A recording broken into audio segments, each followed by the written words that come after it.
Hello and welcome to STARCITIZEN Into the Verse, a short podcast where each week we look at a particular topic on STARCITIZEN and discuss. Today we're taking a closer look at the weapon mounts and hardpoint changes. The new system makes obsolete the old system and all the naming conventions for classes, so forget everything you know about mounts and classes.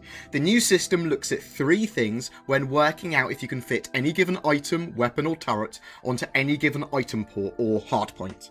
Type, pipe, and size. Type. This defines what types of items are able to fit on a hardpoint, and may also allow multiple types to be fitted on a particular hardpoint. This is for weapons and turrets, but also for thrusters, power plants, fuel tanks, scanners, coolers. They're all different types. Each hardpoint will only allow certain types to be fitted, and each weapon or item will have its own individual type. The hardpoint must allow for that type for that particular item to be fitted. Pipes. Different items, weapons and turrets will all require different pipes. Pipes can be data inputs, fuel lines, power lines, or heat outputs. A fixed laser may require just power and heat pipes, for example, whereas a automated turret may require power, heat and data pipes. Each hardpoint will have access to a limited amount and type of pipes. Size. Size will be the most relevant thing to players currently. Size will now describe the max size of items allowed to be placed on any given hardpoint.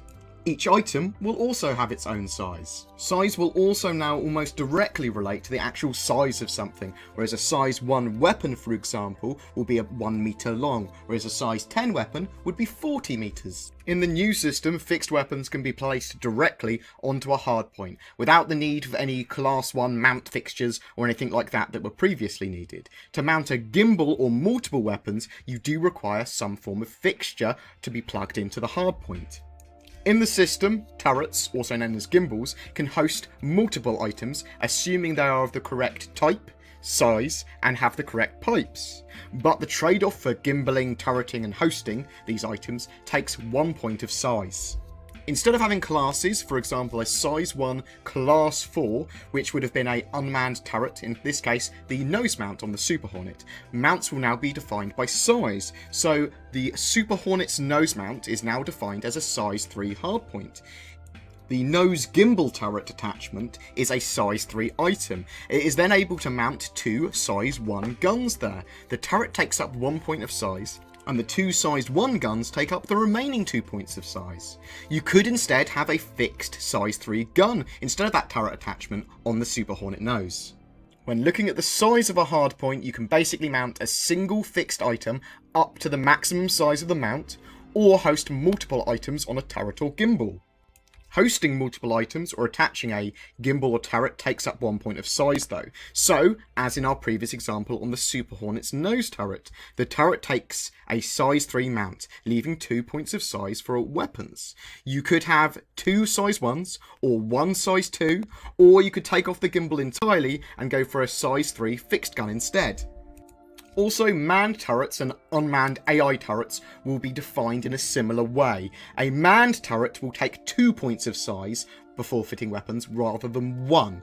So you could have a size 4 mount, which would enable you to put a manned turret with 2 size 1 weapons, or a unmanned turret with a size 1 AI targeting module and 2 size 1 weapons. In the unmanned turret example there, you're not having to spend the extra point because you don't need room for an actual gunner. You're putting a size 1 AI targeting module there instead, which, as long as you had the correct plugs, as long as you had the correct pipes, data lines, all that sort of jazz, you would be able to fit. For another example, a size 6 manned turret would allow you to have 4 size 1 weapons or 2 size 2 weapons. It's a possibility you might be able to even put a single size 4 weapon on there. So with the new system, you are restricted on each hardpoint by its size, type, and pipes available. So there will be a lot of options, but also a lot of restrictions too. Only some hardpoints will allow the pylon type for missiles or for manned turrets, for example.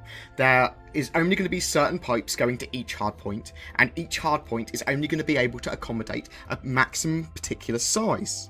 And these maximum sizes can accommodate for multiple weapons on a single host mount or turret if they are of the correct size, correct type, and have the correct pipes. Hosting multiple weapons or gimbaling takes 1 point of size, whereas a manned turret would take 2 points of size before mounting other items and weapons.